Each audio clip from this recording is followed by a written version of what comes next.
Kahit saan ako pumunta, kahit sa amin, pag umuwi ako sa probinsya, tawag sa akin, gano'n na, extra rice. Minsan naglalakad ako sa mall. Hindi na ako tinatawag sa pangalan ko, tinatawag na talaga akong Mr. Extra Rice.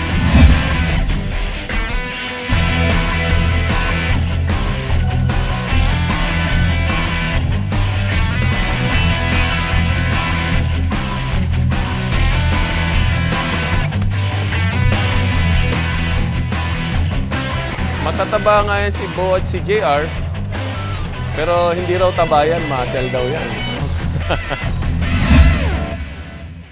Sanay na kami sa katawan namin, so hindi na kami nahirap, nasa technique lang yun. Kasi kami ni JR, kumbaga kahit na malapad kami, malaki kami, mabigat kami tingnan, pero kaya namin dalhin yung katawan namin.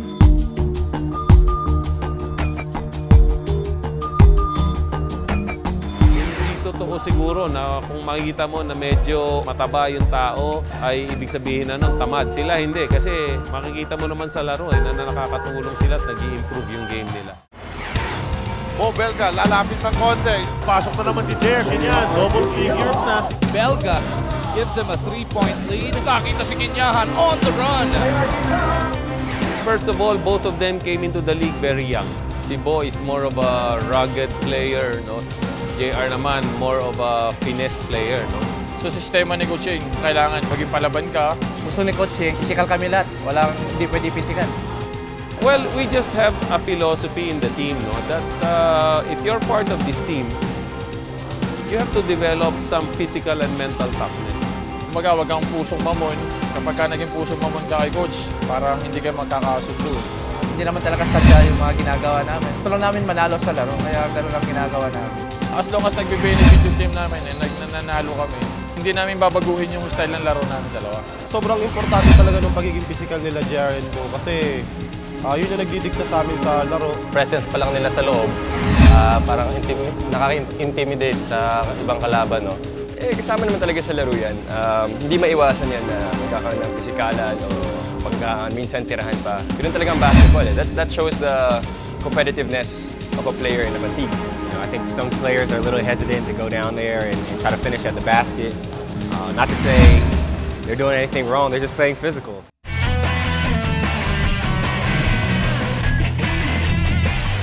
Hindi naman ibig sabihin nun mananakit ka. So it's a kind of mentality that all the players who played for me are supposed to adapt. We're just trying to win a game. Ako si Bo Belga. Ako si JR Kinyahan. Kami ang Extra Rice Incorporated. Kakain na!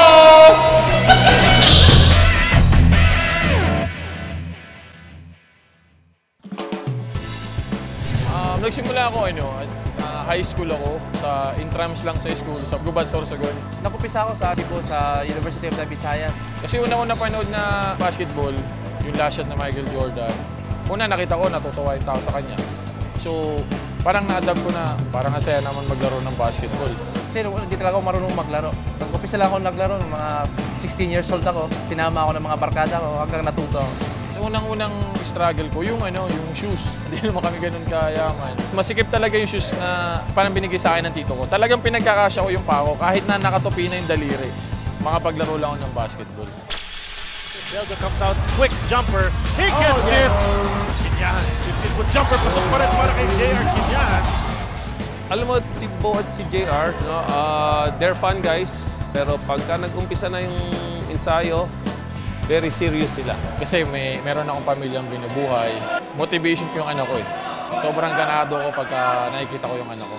Marami na nangarap na maging PBA player. Para malaking tulong din yung na PBA ako. Siyempre, tulong sa pamilya. Nakakatulong ako sa mga kapatid ko. Yun. Hindi namin dinadahilan na mataba kami, kaya tatama rin kami. Ito yung trabaho namin eh. Kapag kakinatamaran namin ito, maaaring mawala sa amin ito, mapunta sa iba, di ba? Belga sa ilalim. Ang offensive performance for Kinyahan. And Belga with 16 points. Kinyahan turnaround jumper. That's it. Beyond their physical appearance, they seem to be intimidating. They seem to be bad boys, so to speak, no? But they're very nice guys. Si Bo Belga, bad boy image sa loob ng court, pero sa labas iba, ibang-iba. Sa tingin kasi ng mga tao, marumi kami maglaro. Mga pare, wala lang presyonalan, trabaho lang natin to. More of ako eh, family-oriented eh. Gusto kong laging kasama yung wife ko, anak ko. Parang lagi kami may family bonding. I don't think na may masasabi kang masama with their family lives. Nasa bahay lang lagi, family bonding lang lagi. Sama yung anak ko, bantay. Sa bahay lang ako lagi. After practice, doon lang. Ako naman kasi klase ng tao na as long as kaya ko ibigay ko.